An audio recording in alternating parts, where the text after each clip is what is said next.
So, Secretary of State, thank you very much for those enlightening words and for the reassurance that Britain is going to be a global leader on these subjects going forward. And I think I speak for all the environmental community in saying how much we're looking forward to working with you and your colleagues in turning that into reality. Can you introduce yourselves, please, as you speak? We can hear you.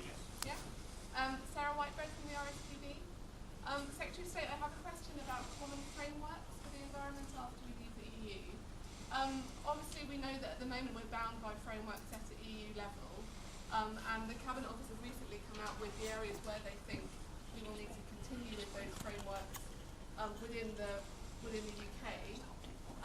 But clearly, we can't just.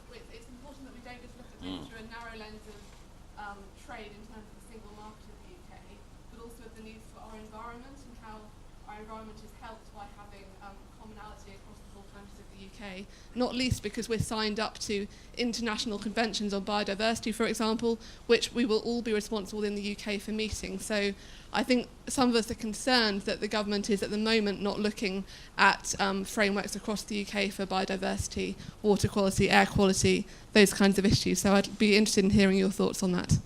Well, thank you very much. You are quite right that one of the challenges as we leave the EU is making sure that we respect the rights of all the devolved administrations to shape policy in their interests. And it's actually the case, contrary to what some have argued, that leaving the EU provides additional powers for those devolved administrations. That there is, some people have talked about a power grab, as powers that return from the EU are held in Westminster. As my friend and colleague David Lidington made clear, we don't want that. We want what's been characterised as a power surge, with more power being exercised in Holyrood, in Cardiff, and hopefully by a reconstituted Northern Ireland Assembly in Belfast. But you quite rightly raise the concern that many do, that even as we strengthen devolution, that there may be a risk that falling between the cracks, as it were, are environmental concerns. And that's why I've been encouraged by the fact that the Environment Minister in Scotland, Rosanna Cunningham, and my colleague in Wales, Leslie Griffiths, have both committed to drawing up environmental principles which all four constituent parts of the United Kingdom will sign up to. And that's why we want to develop frameworks on everything from, as you say, air and water quality to the levels of other environmental protection that we will provide. So there's no risk that any part of the United Kingdom falters in its commitment to maintaining those high standards. Thank you. Gentleman here, please. Could we have a microphone down the front? Would you mind? Thank you.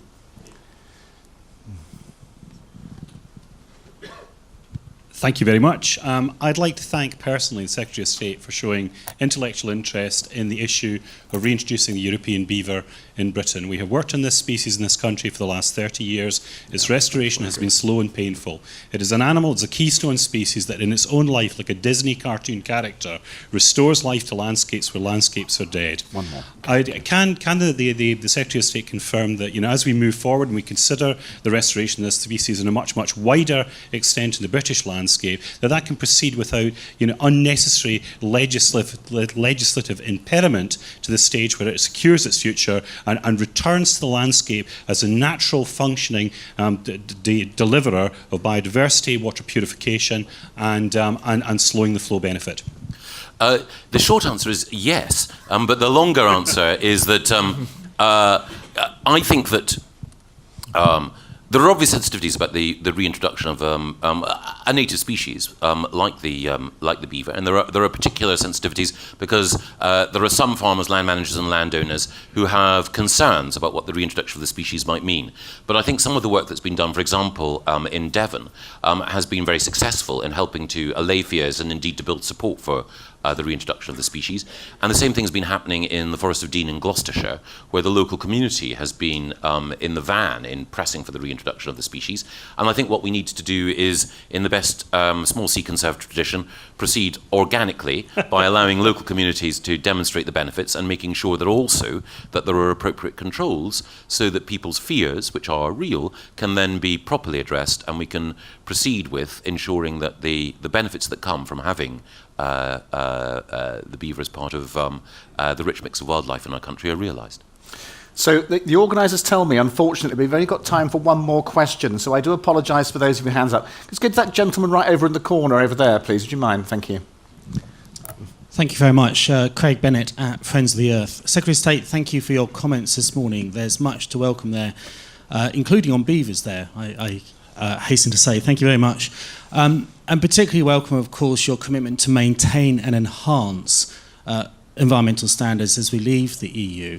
But can I ask you, are there any EU environmental standards or principles that you don't think we should bring across into the UK as we Brexit? And indeed, can I ask why, at the moment, the withdrawal bill still does not bring across the very important principles such as polluter pays and precautionary principle? That's a big gaping hole at the moment. Thank you. No, I quite understand, Craig, the concerns that have been expressed.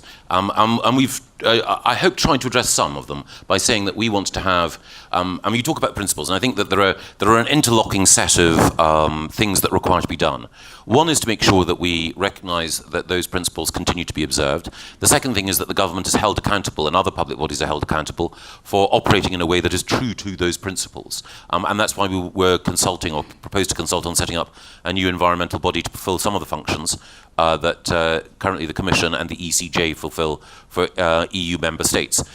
My view is that when it comes to those principles, the polluter pays principle, the precautionary principle, and so on, that we need to ensure that we demonstrate that outside the EU we are paying proper attention to the values behind those principles, the execution of policy in accordance with those principles. One of the things that I would say is that when it comes to, for example, polluter pays, that we can be more sophisticated in the way in which we apply those principles, but I think they're absolutely there to ensure that we shape policy appropriately. And from everything from the air quality consequences of the use of diesel, through to the way in which certain landowners have operated towards the use of some of the chemicals and products that they've put on their land and the consequences for rivers and watercourses. The polluter pays principle is absolutely vital in making sure that we get an appropriate contribution from those whose behaviour has generated externalities for which the rest of us have to pay. But one thing I would say about the polluter pays principle is that some people have interpreted it as meaning, provided you pay enough, you can carry on polluting. And I think an important point to bear in mind is that, yes, sometimes there's economic activity that imposes environmental costs, and we will charge you for that, but we shouldn't, believe that you can simply buy your way out of your responsibilities towards others and the planet. That would be a misapplication of what has been a very valuable principle. Very good, thank you. So, I'm so sorry, we've run out of time. Should we just thank the Secretary of State once more for his contribution this morning? Thank you, Michael. It's great. Thank you very much. Marvellous, thank you.